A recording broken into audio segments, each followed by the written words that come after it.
ጌታዬ ሕይወቴን ንገረኝ። እንዴ ምኑን ነው የሚነግራችሁ? ጅል ነህ ብሎ ይንገራችሁ? እግዚአብሔርን ለመስማት ጆሮ የሌለው መጽሐፍ ቅዱስ ለማንበብ በቀን 5 ደቂቃ የሌለው ሰው በየቀኑ ሁከት ሊሰማ ይገባዋል። እንዲህ ያለ ጆሮ ይነቀላል።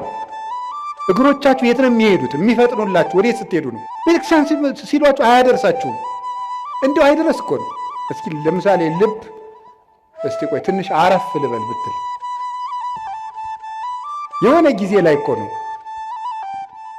የዓመት እረፍት ተውትና የደቂቃ እረፍት ብትወጣ ልብ ምን እንሆናለን? እቤት ባሏ አይሰማትም፣ እኛ ላይ መጣ የ40 ዓመት ወሬ። እንዴ ፍዳ እኮ ነው። እቤት ሚስቱ አትስመውም፣ እኛ ላይ መጥቶ ብሎ በቃ አውርዶት የሀብሌ ዝናብ ምንም በቃ ወይ እንደ ቴሌቪዥን በሪሞት አናሳልፈው ነገር በቃ ዝም ብሎ መውረድ ነው በቃ ማለት ነው። የምታዳምጡ ከሆነ ሰው ይወዳቸዋል። ከሰው ጋር የመኖር ጥበብ አንዱ ማዳመጥ ነው።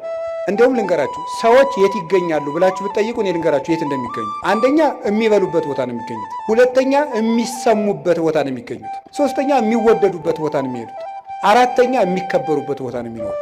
ሰዎችን ብትፈልጓቸው የምታገኙት ከዚህ ነው የምታገኟቸው። ከቤትም ጥለውን የሚወጡት አራቱን ሲያጡ ነው። ወይ አልሰማቸው ስንል፣ ወይ አልወዳቸው ስንል፣ ወይ አናከብራቸው ስንል። ተግባር እኮ የሐሳብ ልጅ ነው። ሐሳብ ደግሞ የሚገኘው ይውላችሁ እንጨት ሳትሰበስቡ እሳት ማንደድ ትችላላችሁ? ይቻላል? አይቻልም። ሐሳብ ሳይኖርህ ተግባር የት ታመጣለህ? እቅድ የት ታመጣለህ? ስራ የት ታመጣለህ? ከሰው ጋር የመኖር ስልት የት ታመጣለህ? አሁን የምንኖርበት ዓለም የ21ኛው ክፍለ ዘመን ወደፊትም የሚመጣው ዓለም ምንድን ነው የሚያደርገን ካላችሁኝ፣ ለራሳችን ጊዜ እንዳይኖረን ነው የሚያደርገን። ጊዜ እንዳይኖራችሁ ያደርጋል። ሌላው ቀርቶ እየተሳሳታችሁ እንደሆነ እንዳይገባችሁ ጭምር ነው የሚያደርገው። የምታስቡበትን ጊዜ ነው የሚያሳጣችሁ። እንዲሁ መቼ ነው ስኑ የምታስቡ? ለመሆኑ ታስባላችሁ? እንደ እግዚአብሔር ፈቃድ የምንማማርበት ርዕሳችን ጊዜ ለምን በሚል ርዕስ ነው የምንማማረው። እስኪ በሉ ድገሙ። ሶስተኛ በሉ። ጊዜ ለምን ነው? ኦርቶዶክሳዊነት ወይም ኦርቶዶክሳዊ ሰው አንድ የቤተ ክርስቲያን አባት ሲናገር በትክክል የሚኖሩ ሰዎችን ካያችሁ እነርሱ ክርስቲያኖች ናቸው ብሎ ይናገራል። በትክክል የሚኖሩ ሰዎችን ካያችሁ እነርሱ ክርስቲያኖች ናቸው። ክርስቲያኖች እውነትን የሚያምኑ ናቸው። እውነት ነፃ ያወጣል። ስለዚህ ነፃ ፍጡሮች ናቸው። ነፃነትም ከእውነት ነው፣ እውነትም ነፃነት ነው። እውነትን የያዙ ሰዎች ነፃ ናቸው። ነፃ አእምሮ ያላቸው ሰዎች ደግሞ ከህሊና ዕዳ ሸክም የተለዩ ናቸው። እነሱ በትክክል ራሳቸውንም ዓለምንም መምራት መኖር ይችላሉ። እና ክርስቲያንነት ማለት በትክክል መኖር ነው። ክርስቲያንነት በትክክል መኖር ከሆነ ስለ እያንዳንዱ ነገር እንዴት እንደምናደርገው ማወቅ አለብን። ክርስቲያኖች አንድ ነገር እጃቸው ሲገባ ምን ሊያደርጉት እንደሚገባ የሚያውቁ ናቸው። ለምሳሌ ሕፃናት አንድ ነገር እጃቸው ላይ ቢገባ ምን እንደሚያደርጉት አያውቁም።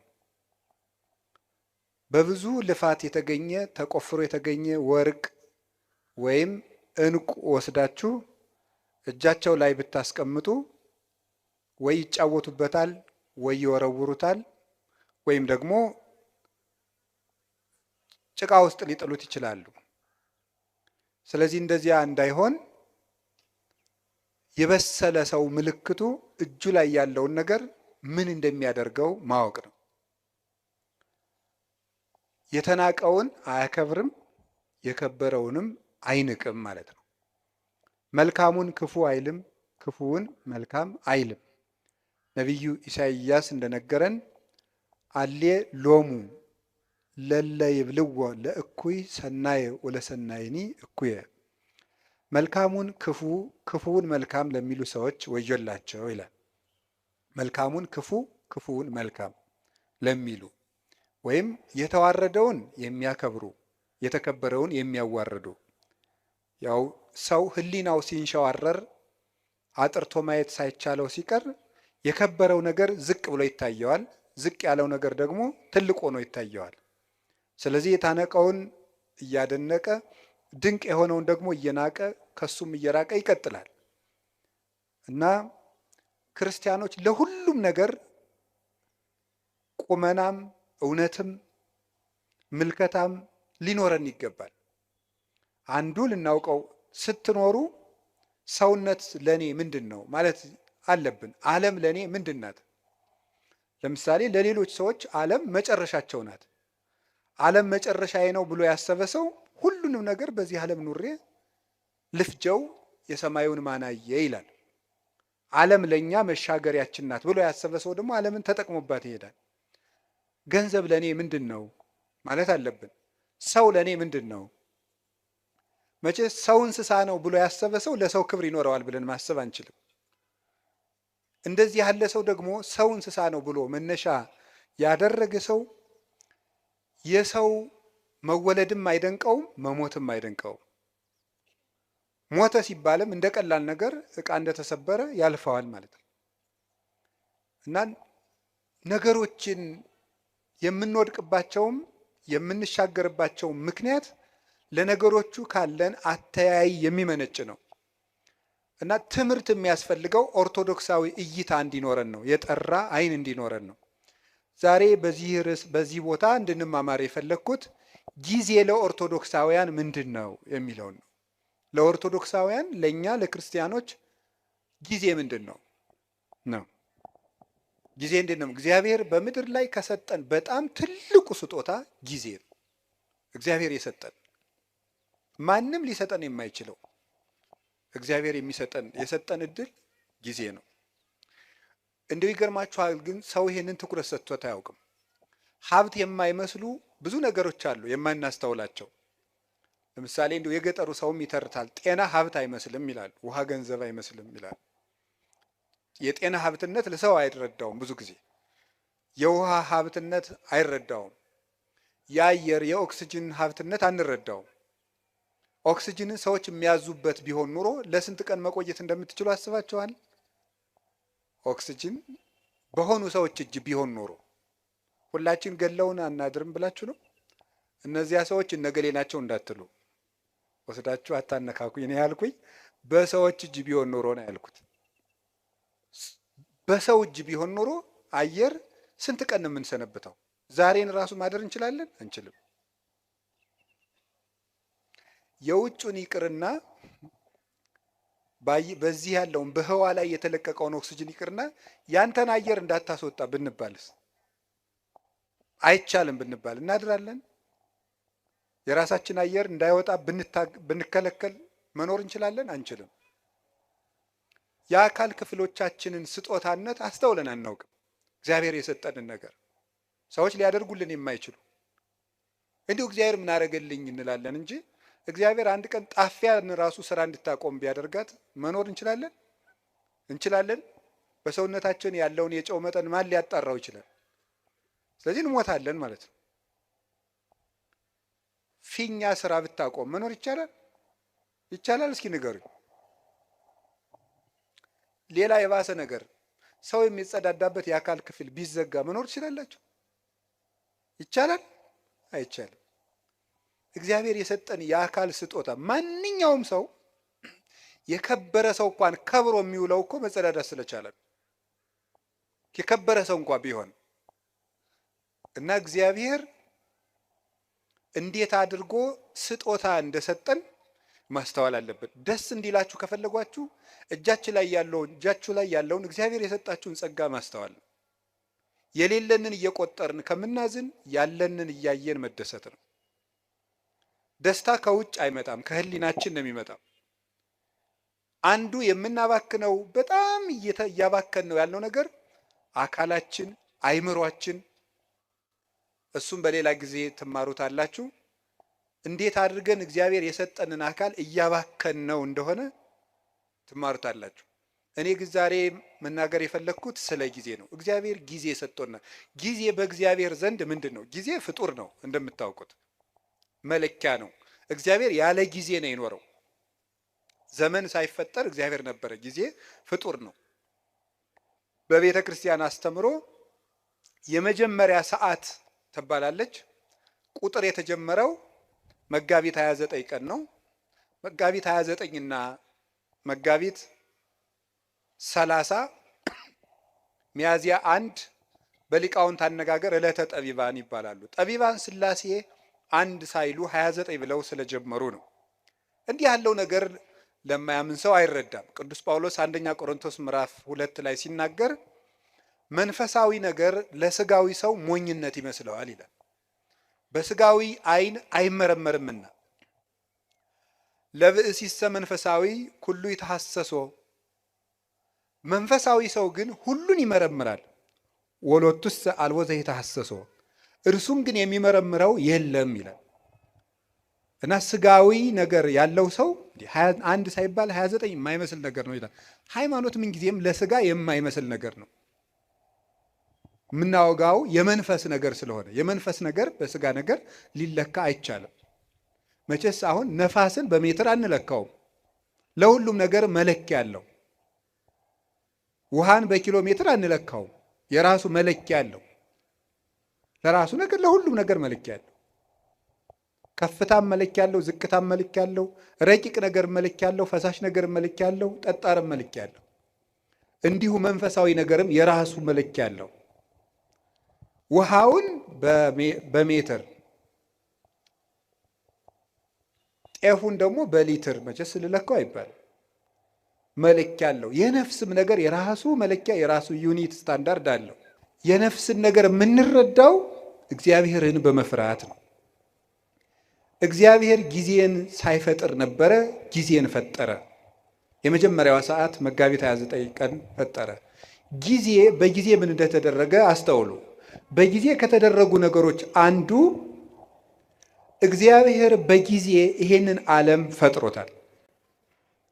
ይሄንን ዓለም ፈጠረ።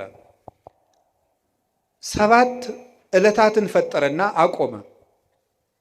7 ዕለታት በዕብራውያን አነጋገር 7 ቁጥር ፍጹም ቁጥር ተደርጎ ይነገራል። መጽሐፍ ቅዱስ ሲተረጎም ማወቅ ካለብን ነገሮች አንዱ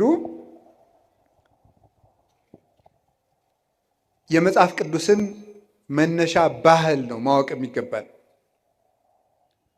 የመጽሐፍ ቅዱስን መነሻ ባህል ስናውቅ መጽሐፍ ቅዱስን መረዳት እንችላለን። ስለዚህ በዕብራውያን ወይም በእስራኤል ባህል 7 ቁጥር እንደ ፍጹም ቁጥር ይቆጠራል። በኢትዮጵያ ለምሳሌ 10 ቁጥር እንደ ፍጹም ቁጥር ይቆጠራል አይደል? አታውቁም? ለምሳሌ የሆነ ሰው 10 ጊዜ አጨቅጭቀኝ ይላል። እናንተ ግን 3 ጊዜ ብቻ ሊሆን ይችላል ያላችሁት። ለምንድን ነው 10 ጊዜ የሚለው? ጭራሽ ማለት ነው፣ ፍጹም ማለት ነው። ምን 30 ጊዜ ይጨቀጭቀኝ ያላያ ይላል። እስመ ሁልቆ ሳብዕ በሀበ ዕብራውያን ፍጹም ውእቱ፣ በዕብራውያን በእስራኤል 7 ቁጥር ፍጹም ነው ይላል እግዚአብሔር። ስለዚህ ምን አደረገ? 7 ዕለታት ብቻ ፈጠረ። ለምንድን ነው እግዚአብሔር 7 ዕለት ብቻ የፈጠረው ስትሉ 7ቱ ቀኖች ፍጹም ናቸው ለማለት ነው። 7 ብቻ። ለምን 8 ቀን አይፈጥርም እግዚአብሔር? ወይስ ዝቅ ብሎ 6 ቀን ቢያደርገው ምን አለ? የዓመቱን መለኪያ 7 ቀን ያደረገው ለምን ይመስላችኋል? 7ቱም ዕለታት ፍጹም ናቸው ይላል። እንዲያውም ልንገራችሁ፣ የዚህ ዓለም ዋና ምሰሶዎች 7 ዕለታት ናቸው። በመጽሐፈ ምሳሌ ምዕራፍ 9 ከቁጥር 1 ጀምሮ እንዲህ ይላል፣ ጥበብ ሐነጸት ቤተ ወአቀመት ላቲ 7 አዕማደ። ጥበብ ቤቷን ሰራች 7 ምሰሶዎችንም አቆመች ይላል። ጥበብ ቤቷን ሰራች። ጥበብ የተባለ እግዚአብሔር ወልድ ነው። መንፈሳዊ ትርጉም አለው። የዛሬው ዓላማችን ግን እሱ አይደለም። ጥበብ ወልድ ይችን ዓለም ፈጠረች፣ 7 ምሰሶ አቆመች ማለት 7 ዕለታትን ፈጠረች ማለት ነው። 7ቱ ዕለታት ለምንድን ነው ምሰሶ የተባሉ ሲባል ምሰሶ ቤቱን እንደሚያጸናው በዚህ ዓለም የሚኖር ነገር ሁሉ ጸንቶ የሚኖረው በሰባቱ ዕለታት በሚሰራ ስራ ነው ማለት ነው። ምሰሶው ሲፈርስ ወይም ምሰሶ ቢነቀል ቤቱ እንደሚናድ ሁሉ የሰው ልጅ ሕይወቱ የሚናደው ወይም የሚፈርሰው በሰባቱ ቀናት በሚሰራቸው ስራዎች ናቸው። 7 ቀን የምንሰራው ስራ ወይ ሕይወታችንን ያፈርሳል ወይ ሕይወታችንን ይሰራል። ምሰሶዎቹ በትክክል የቆሙለት ቤት እንደማይፈርሰው 7ቱን ዕለታት እንዴት መጠቀም እንደሚችል የሚያውቅ ሰው የጸና ቤት ይኖረዋል። የልብ ቤት፣ የአይምሮ ቤት፣ የስጋ ቤት፣ የነፍስ ቤት ይኖረዋል ማለት ነው። ስለዚህ ዕለታትን ከመጠቀም ነው። እንኳን እኛ እግዚአብሔር ራሱ ቀን ተጠቅሞ ነው ስራ የሰራ። ቀንን የማይጠቀም ሰው ምንም ማድረግ አይችልም። እግዚአብሔር 6 ቀን ነው ይህን ዓለም የፈጠረው። አይገርማችሁ? በ6 ቀን ዓለምን ፈጠረ። ምን ማለቱ ይመስላችኋል? ኋላ ያን 6 ቀን ደግሞ ለእኛ ሰጠን። የሰጠኋችሁ 6 ቀን እኔ ዓለምን የፈጠርኩበት ነው። እናንተ የምትቀልዱበት እሁድ 4 ባህሪያት የተፈጠሩበት ነው። መሬት፣ ውሃ፣ ነፋስ፣ እሳት 4ቱ ባህሪያት፣ 7 ሰማያት፣ መላእክት፣ ብርሃን 8 ፍጥረታትን ያከናወንኩበት ቀን ነው። እናንተ የምትቀልዱበት ሰኞ ይሄን የምታዩትን ጠፈር የዘረጋውበት ቀን ነው። እናንተ የምትቀልዱበት ማክሰኞ በምድር ላይ ያሉ እጽዋትን ሁሉ የፈጠርኩበት ቀን ነው። እናንተ እንደዋዛ የምትገፉት ረቡዕ በዚህ ዓለም የሚያሸበርቁ ፀሐይ፣ ጨረቃ፣ ከዋክብትን ያበራሁበት ቀን ነው። እናንተ በስንፍና የምትሸኙት ሐሙስ በባህር ውስጥ ያሉ አዞ፣ ጉማሬ፣ ሌሎችን ዓሣ አንበሪዎችን በክንፍ የሚበሩትን በእግራቸው የሚሽከረከሩትን በክንፋቸው የሚበሩትን ሁሉ ያስገኘውበት ቀን ነው። እናንተ በዋዛ በፈዛዛ የምታሳልፉት ዓርብ በአርአያዬ በአምሳሌ ሰውን የፈጠርኩበት ቀን ነው ማለቱ ነበረ። ሰኞ፣ ማክሰኞ፣ ረቡዕ እንደዋዛ ሲያልፉ እነዚህ ትዝ ብለዋቸው ያውቃሉ? እነዚህ ሁሉ ዓለማት 20 ዓለም ነው ያለው። አሁን እኛ ከ20 ዓለማት የምንኖረው በአንዷ በዳረጎቷ በጫፏ በዚች ምድር ነው። እግዚአብሔር የፈጠረው 20 ዓለም ነው። ከ20ኛው በዚች ዓለም የምናየው ነገር ሁሉ እንኳን ተመርምሮ አይዘለቅም። ሕሊና ራሱ ይደክማል ቢያስብ። እንኳንስ ሌላውን ያንን ሰው ተፈጥሮ እንኳን ብታዩት ሊገባን አይችልም። እንደዚህ ያሉ ድንቅ ነገሮች የተደረጉት በ6 ቀን ነው። የጊዜን ጥቅም አያችሁት? በ7ኛው ቀን እግዚአብሔር አረፈ። ምን ማለት ይመስላችኋል? እግዚአብሔር 6 ቀን ሰራና አረፈ። ስራችሁ ብዙ ይሁን እረፍታችሁ ጥቂት ይሁን ማለቱ ነበር። በቁሙ ነው። ወርቅ አለው፣ መንፈሳዊ ትርጉም አለው። ስራችሁ ብዙ ይሁን እረፍታችሁ ግን ጥቂት ይሁን። ይኸውላችሁ በዚህ ዓለም ላይ ብዙ ሰዎች የሚቸገሩበት ምክንያት ደስታን ፍለጋ ነው። ደስታ ደግሞ ከመስራት የሚመጣ ነው እንጂ ከማረፍ የሚመጣ አይደለም።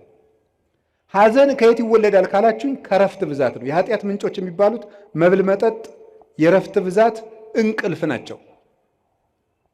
ስለዚህ እረፍት የሚያበዙ ሰዎች ምንጊዜም ሕይወታቸው ሐዘንተኛ ነው። የእንቅልፍ ብዛት የተቦጫጨቀ ልብስ ያስለብሳል ይላል ሰሎሞን። ድሃ ያደርግሃል ማለት ነው ብዙ የምትተኛ ከሆነ። የእንቅልፍ ብዛት መጽሐፍ ቅዱስ ነው ያለው፣ የተቦጫጨቀ ልብስ ያስለብሳል። ጊዜን ባለመጠቀማችን ምክንያት አይ ጊዜ የሰጣቸው እና ያገሌ ሀብታሙ ነው ምናምን ቢባል